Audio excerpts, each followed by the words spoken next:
పితా పుత్ర పవిత్రాత్మ నామమున ఆమెన్. సామాన్య 22వ మంగళవారము. బైబిల్ పట్టణములు. మొదటి పట్టణము పునీత చిన్నప్ప గారు కొరింథీలకు రాసిన మొదటి లేఖ 2వ అధ్యాయము 10వ వచనము నుండి 16వ వచనము వరకు.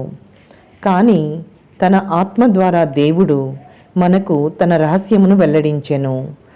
ఆత్మ అంతయును వెదకును, దేవుని సంకల్పపు అగోచరమగు లోతులను కూడా వెతుకును. ఒకని ఎందలి ఆత్మయే తప్ప మరి ఎవ్వరునూ వాని ఆలోచనలను తెలుసుకొనగలరు. అట్లే దేవుని ఆత్మ తప్ప దేవుని ఆలోచనలను మరి ఎవరు ఎరుగగలరు? మనము స్వీకరించినది ఈ లౌకికమగు ఆత్మ కాదు.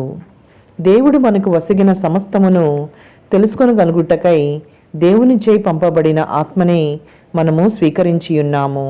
కనుక ఆత్మతో కూడిన వారికి ఆధ్యాత్మిక సత్యములను బోధించినప్పుడు మనము మానవ వివేకమును బోధించు పదజాలమును గాక ఆత్మ బోధించు పలుకులనే పలుకుదము. కానీ లౌకిక వ్యక్తి దేవుని ఆత్మచే వసకబడు వరములను గ్రహింపలేడు. దానికి అవి అర్ధరహితములు. నిజముగా అతడు వానిని అవగాహనము చేసుకొనలేడు. ఏలైనా దాని విలువ ఆత్మానుభవము చేతనే వివేచింప వీలగును.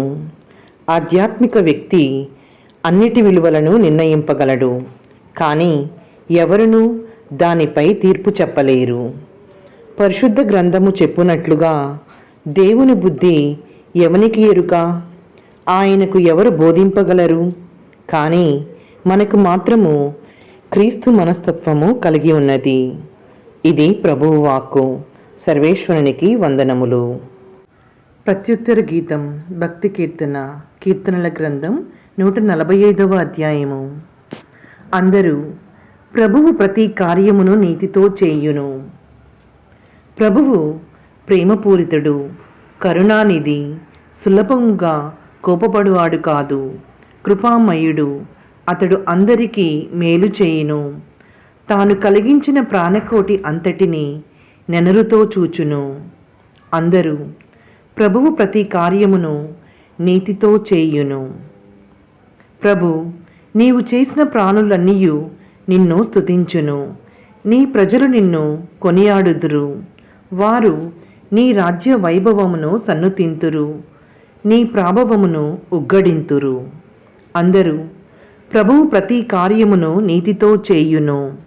దాని వలన నరులెల్లరూ నీ మహాకార్యములను తెలుసుకొందురు. నీ రాజ్య వైభవ మహిమను గుర్తింతురు. నీ రాజ్యము శాశ్వతమైనది, నీ పరిపాలనము కలకాలము కొనసాగును. అందరూ ప్రభువు ప్రతి కార్యమును నీతితో చేయును. ప్రభువు తన వాగ్దానములను నిలబెట్టుకొనును. అతని కార్యములెల్లా కరుణతో నిండియుండును.